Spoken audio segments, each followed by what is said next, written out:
Saudações a todos, nossos votos de muita paz. Sejam todos muito bem-vindos a mais um sábado em que estudamos os ensinamentos de Jesus através das suas palavras, através das suas parábolas.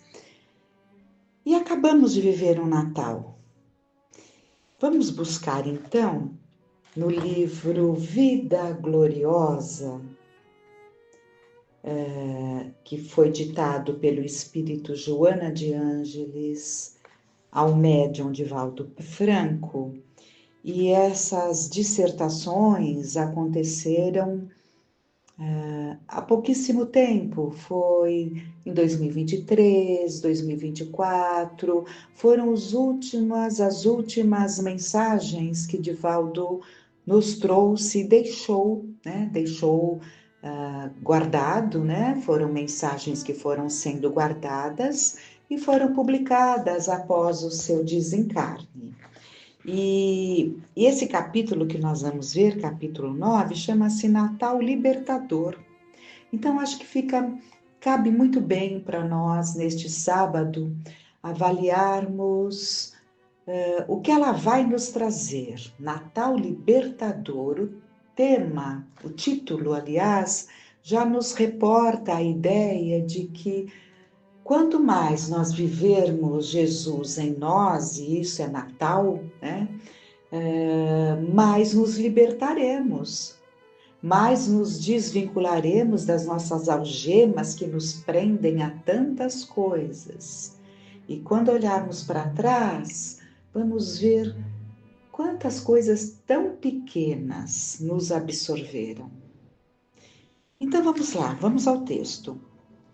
Embora a claridade exuberante do sol na treva moral que envolve a sociedade terrestre, repentinamente se ouve o clamor terrível: guerra, guerra.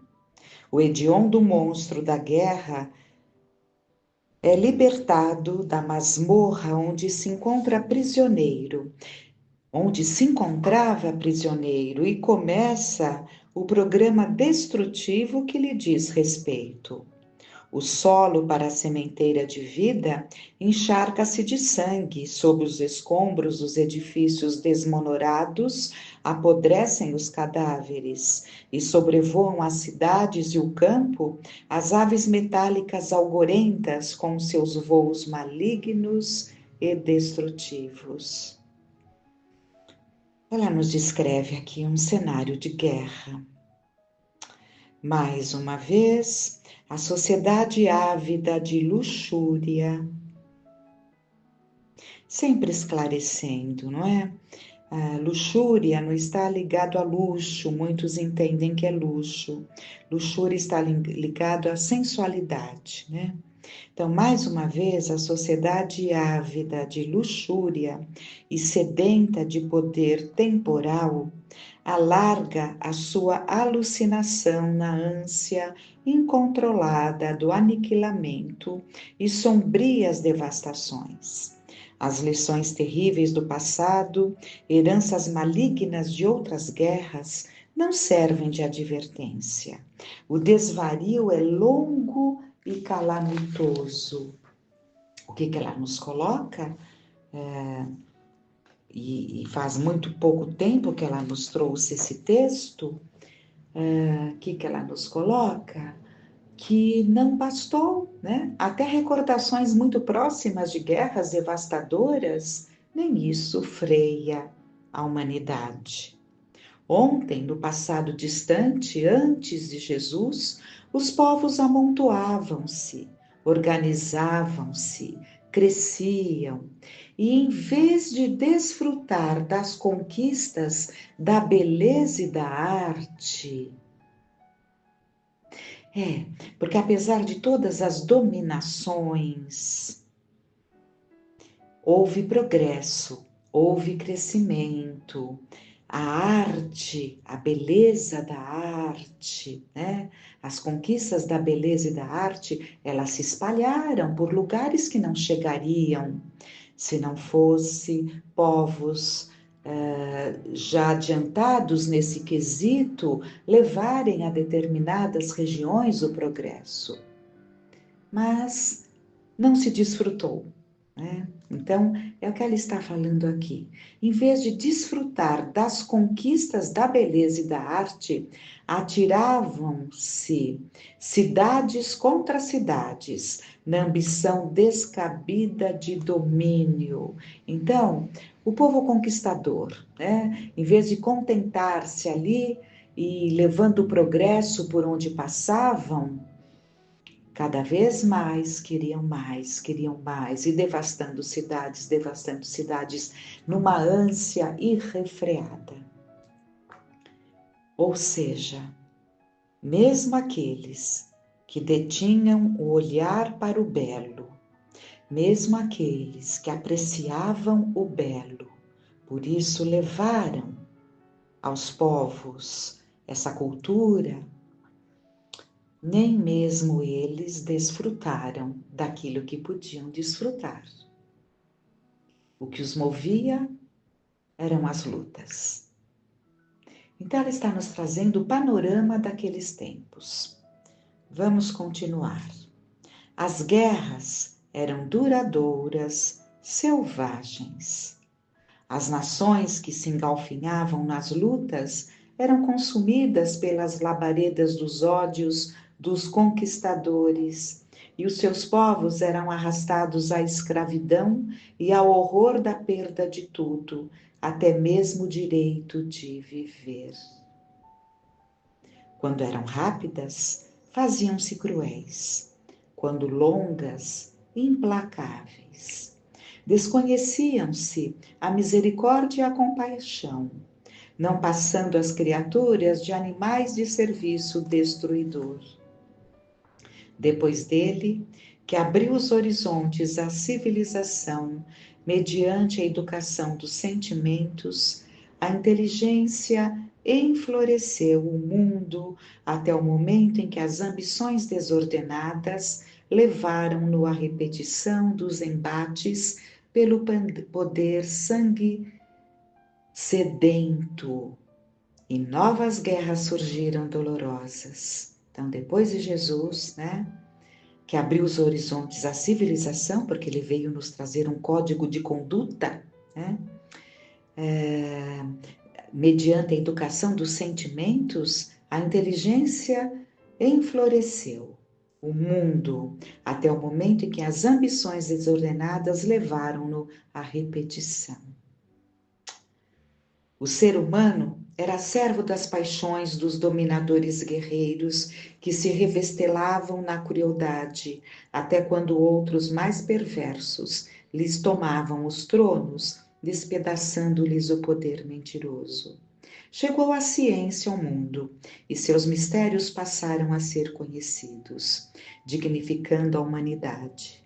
Logo, porém, utilizaram as bênçãos do conhecimento em armas perigosas, salvo algumas exceções. Quando a razão apresentou a vida com fundamentos reais, as religiões que mantinham as criaturas na ignorância utilizaram várias vezes os primeiros recursos das guerras para continuar na alucinação de comandar vidas.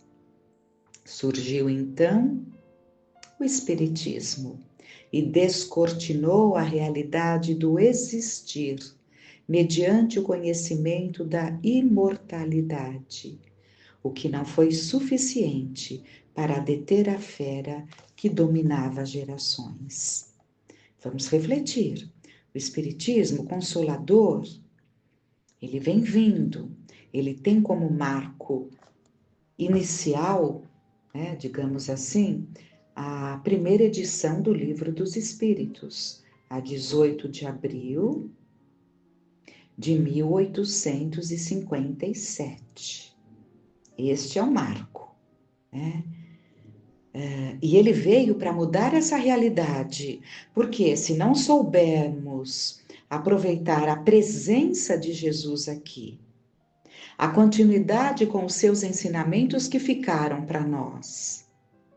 Vem a volta de Jesus, simbolicamente, no sentido de que não seria uma volta corporal, mas ele vem através da revivência dos seus ensinamentos. No entanto, estamos vendo o que vemos. O Espiritismo trouxe a bandeira da paz para ser desfraldada nos corações e nas inteligências, mas os espíritos guerreiros, responsáveis por sofrimentos e batalhas, voltaram ao campo da sociedade aturdida e desorientada. Vamos dar uma parada. Esses espíritos belicosos que tiveram a oportunidade de retornar à reencarnação, possivelmente muitos deles não retornarão mais, tudo evidencia isso, né? A não ser que tenha havido alguma modificação muito significativa, mas se não houve, não retornam mais, mas eles tiveram as oportunidades do retorno. Então, os espíritos belicosos, e são muitos, porque não é só aquele que está na guerra propriamente dita, mas é aquele que se conecta, se liga, né? De tal forma que não está pela distância por algo assim, né? Porque não está dentro daquela situação, mas está. Então, esses espíritos belicosos teriam que ter encontrado nos mais amenos o ambiente propício para amenizar esses sentimentos. Vejam a responsabilidade de cada um de nós quando fomentamos situações com palavras, com pensamentos indevidos. Mais uma vez, Jesus foi relegado a plano secundário. Mais uma vez, né? E nós vemos aplauso, a arte que ironiza Jesus, aplaude-se, é arte. Mais uma vez, Jesus foi relegado a plano secundário, quando, como agora, passa a ser espezinhado, as trevas se adensam e o dragão prisioneiro rompe os grilhões e ameaça o mundo de destruição.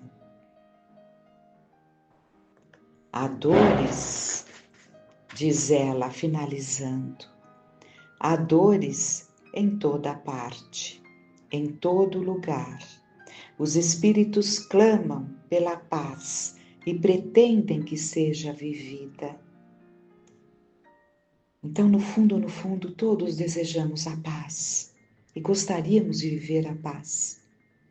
No entanto, quando dizemos todos, vamos nos reportar aos corações mais amenos, como falamos, não é? Mas é muito grande o número. No entanto, a queda moral contra as suas lições de tal forma passou a dominar a cristandade. Esse é o grande ponto, porque essa queda moral atingiu o cristão. É por isso que a situação fica delicada. No entanto, a queda moral contra as suas lições de tal forma passou a dominar a cristandade que se torna alimento para os desastrados através dos massacres da guerra. Agora ela fala para nós. Vamos ouvir a voz da Joana.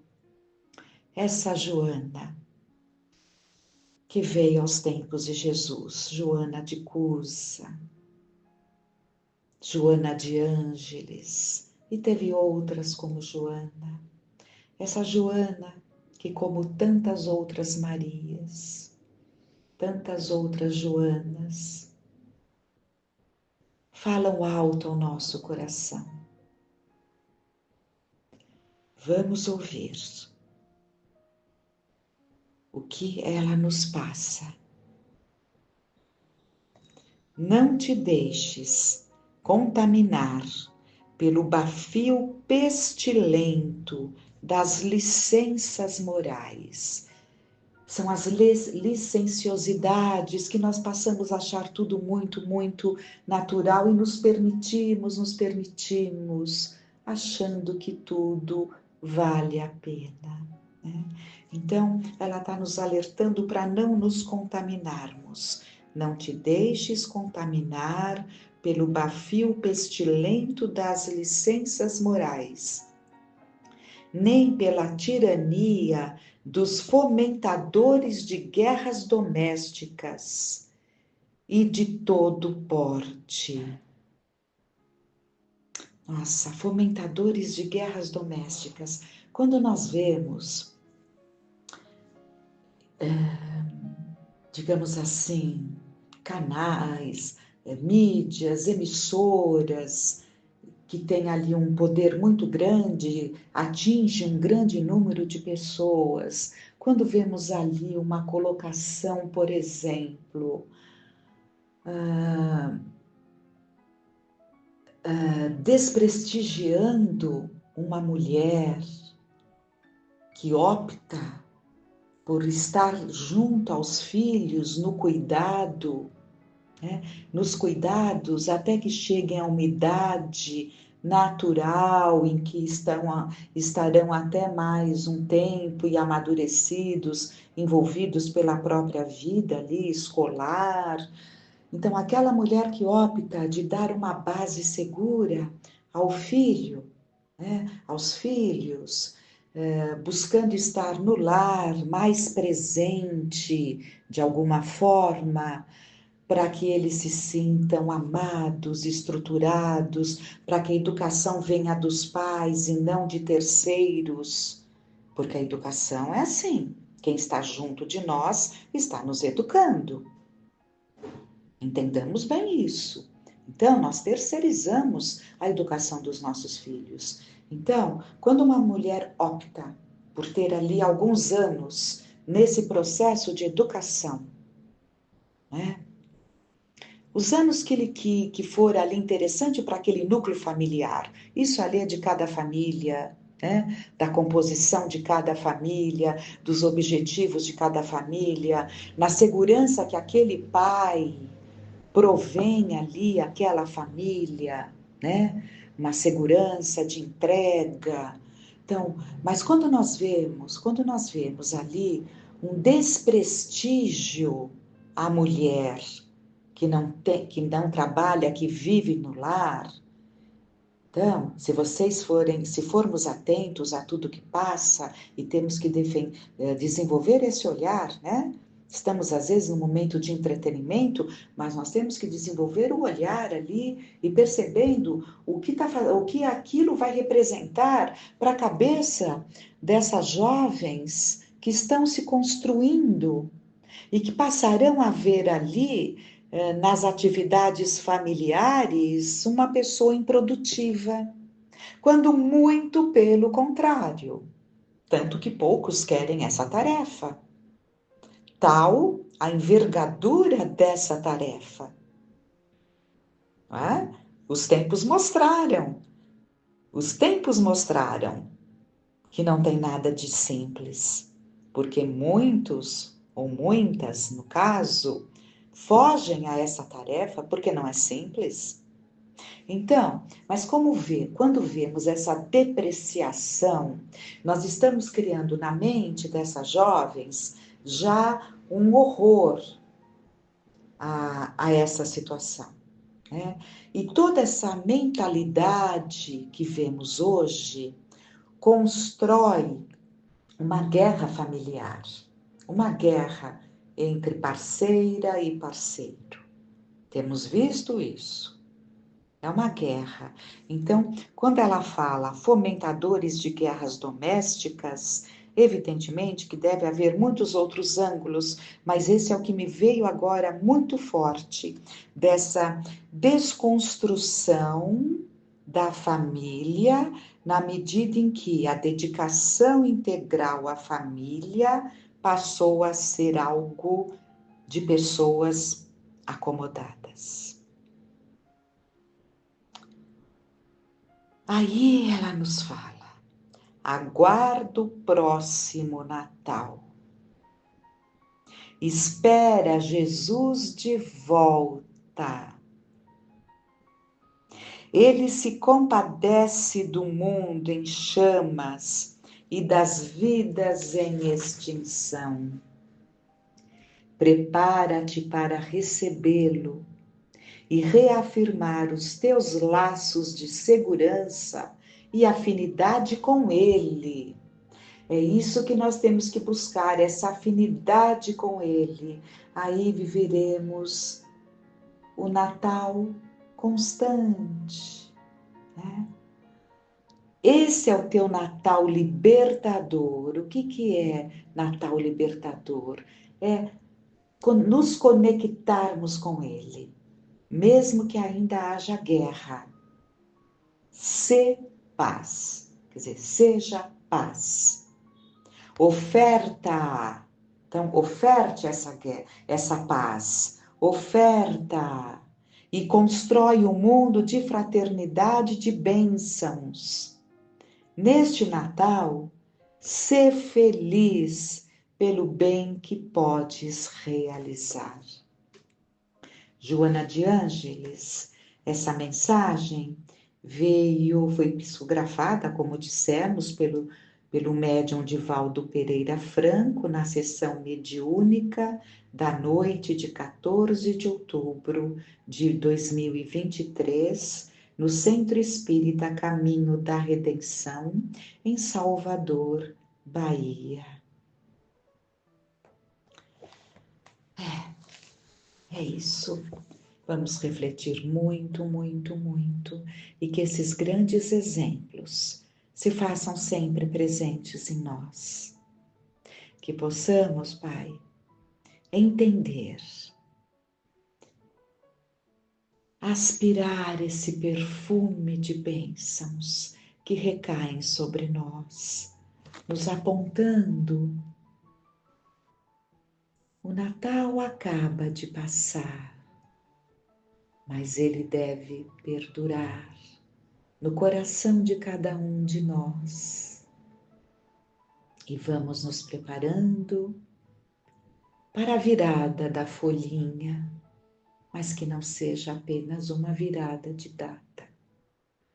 Que aproveitemos essas vibrações amorosas que sentimos mais intensamente por esta época e nos determinemos a cumprirmos com aquilo que idealizamos antes de aqui estarmos, como encarnados.